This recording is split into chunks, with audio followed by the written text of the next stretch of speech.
আজকে রাত্রিরে একটা নতুন আইটেম হচ্ছে ডিনারে। আমার বর বলল ইউটিউবে নাকি দেখেছে কি টমেটো দিয়ে পরোটা, তাই জন্য টমেটোকে সিদ্ধ করে মিক্সিতে পেস্ট করেছি, করে নিয়ে এই আটা ময়দার সঙ্গে নুন চিনি সাদা তেল দিয়ে মাখা হয়ে গেছে।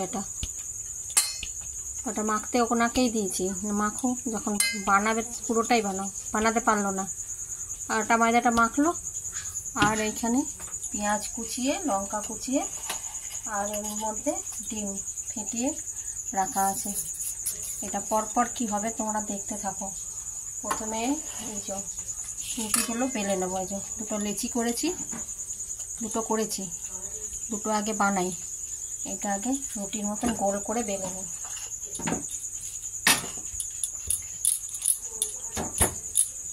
এখন গোল গোল করে বেলে নেবো আগে।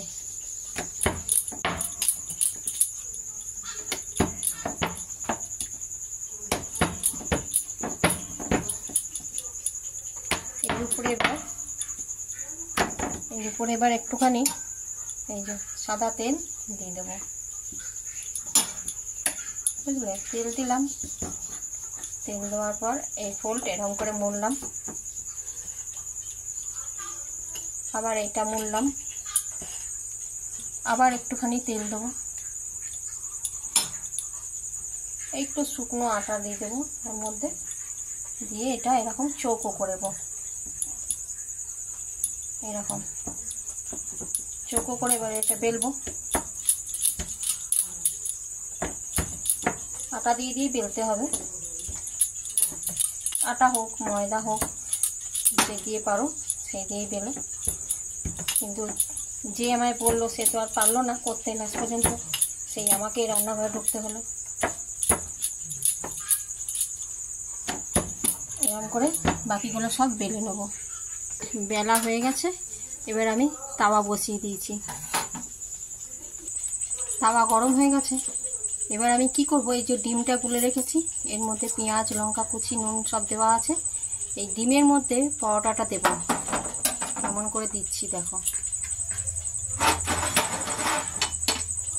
এই দেখো এরকম করে ডিমের মধ্যে দিয়ে দিলাম পরোটাটা। পুরোটা ভালো করে এপিট ওপিট ভালো করে ডিমটা লাগিয়ে নেব।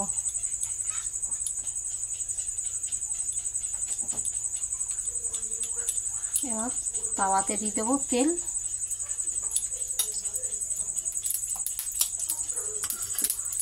এবার এই পরোটাটা ওর মধ্যে দিয়ে দেব।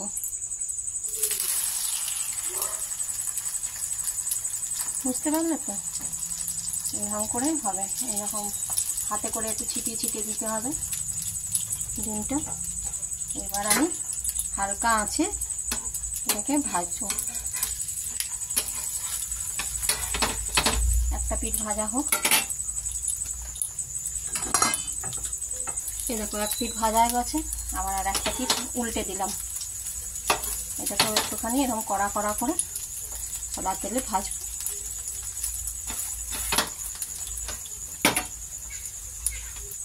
ভাজা হয়ে গেছে, এবার আমি এটাকে না এরকম কেটে পিস করে নিচ্ছি।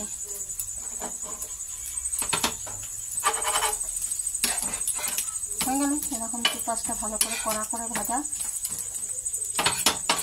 হয়ে গেল। আমি আর একটা পরোটা এবার আর একটা করে নিই। এই দেখো আর একটা বেলে রেখেছিলাম, এটাও এবার ওরকম করে এতে ডুবাবো। ভালো করে ডিমটা ভালো করে মাখিয়ে নেব। যদি না পুরো গায়ে লাগে তাহলে একটু একটু হাতে করে নাহলে চামচে করে দিয়ে দেবে। এই যে তেলটাও গরম হয়ে গেছে, তাওয়া তো গরমই ছিল। এরকম করে ডুবিয়ে ডুবিয়ে এই দিয়ে দিলাম। এই এরকম হাতে করে আমি একটুখানি দিয়ে দিচ্ছি ডিম। একটা পিঠ ভাজা হোক। এই দেখো এটাও ভাজা হয়ে গেছে। ননস্টিক প্যানে করলেই না বেশি ভালো, অল্প অল্প তেলে হয়ে যাবে, বেশি তেল লাগে না। অন্য তাওয়াতে করলে পরে তেল বেশি লাগবে। আর এটাকেও না পিস পিস করে কেটে নেব।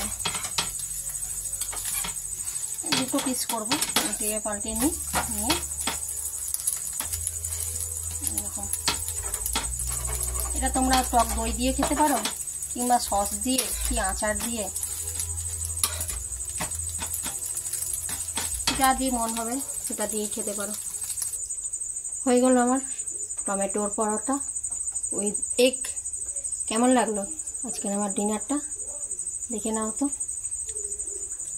তোমরাও যদি চাও এরমভাবে বানিয়ে রাত্রিবেলায় এই ঠান্ডার ওয়েদারে, বৃষ্টির ওয়েদারে বানিয়ে খেতে পারো। যে যেটা দিয়ে, কেউ তরকারি দিয়েও খেতে পারো, সস দিয়ে খেতে পারো, মেয়োনিজ দিয়ে, আচার দিয়ে, যেটা দিয়ে ভালো লাগবে। আমি একটুখানি সস নিয়েছি। তো যদি ভালো লাগে তাহলে তোমরা লাইক, কমেন্ট, শেয়ার করে দিও।